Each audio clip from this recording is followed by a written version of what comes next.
Good morning, welcome to Resource Prepping. I'm your host, Greg. I want to continue on with the threats to America's survivability, and that is a power grid shutdown, creating a blackout. It could be nationwide, it could be half the nation, or localized, but no matter how you look at it, it is going to create chaos.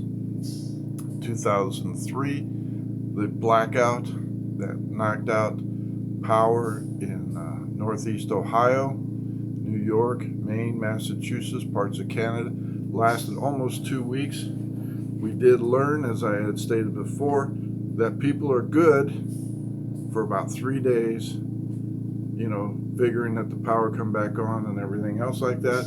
But on the fourth day and so on, ugly people did ugly things and acted out, and it became rather nasty.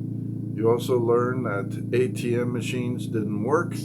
Neither did gas cards or anything else, and people, unless you had cash, you weren't buying anything with the registers that may be operating. You had to pay cash.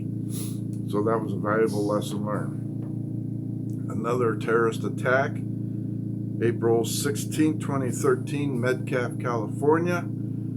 Transformer station was attacked by domestic terrorists. They actually dug up the telephone lines, underground telephone lines, and fiber optics, and cut those, and then fired over 100 rounds of 30 caliber ammunition into the transformers and such, knocking out power to Silicon Valley that caused an estimated loss of over $1 billion. Then we have the most recent notable attack, and that is a cyber attack on 9/7/2019 that is finally coming out that it was a cyber attack. They're saying potentially Russian hackers, and again, where have we heard that before, that were actually attacking the power grid looking for vulnerabilities in the firewall, but none of it actually caused any loss of power, but they were still using denial of services software to get into the nation's power grid, trying to do that. And it's been a trend ongoing, and they have noted that it is ever increasing even more. So you can see for yourself that many, many times our power grid is under attack, and our enemies want us in the dark and completely vulnerable.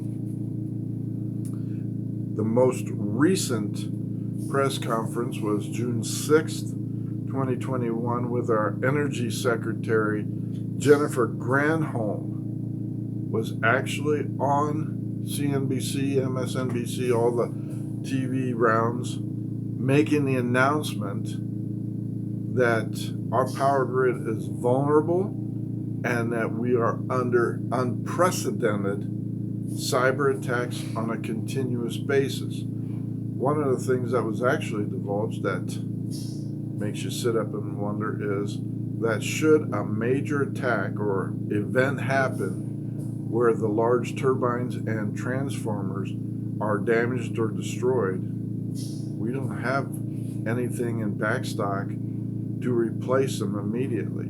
They're not even available. We have to order them and have them built, of all places, China.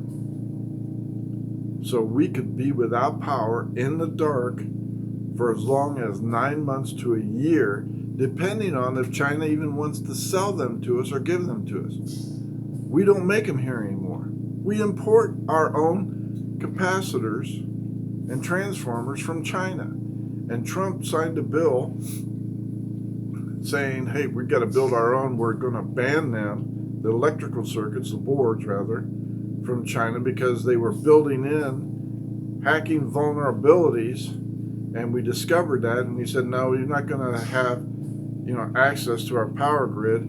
We're denying those coming from China. Well, just recently, and I mean very recently, this Biden administration has reversed that ban and said, yeah, send them over, with the hacking inserted into the grids that we discovered. It just makes no sense, friends. Makes no sense. We're setting this up for failure, like I've said before. And when the lights go out, we can't turn them back on. Now, to conclude this a little bit, today, at some point, a CME, coronal mass ejection, is going to be hitting Earth sometime later on this afternoon. It is not a blackout event. However, the warning is it could disrupt the internet and telecommunications and satellites. But we are moving into Earth's or sun's rotation, and it is a natural effect where the sun is expelling at its highest point CMEs. In other words, it's creating a lot of them, and we're in the line of fire. So, if the lights go out, we're going to find out real fast how prepared you are and how long everybody can survive. So get ready for that CME today. We'll see what the effects will be, and hopefully it'll be very minimal. Wanted to bring those a little bit to you, tell you to get ready, because if we go dark, are you ready for it? Do you have a way to light your house? Do you have a way to heat your house? Do you have a way to cook, eat, medicines? All these things are going to be extremely important. And for a short time, buy food with cash and or silver and gold for a very short time. And if it is an extended blackout event, nothing is going to be able to buy food unless you have a barter. Because if we can't replace the food, gold, silver, precious metals, or anything else won't buy what you can't replace. So you think about that. Hope this is helpful. As always, get yourself right with God. Get baptized. Greg out.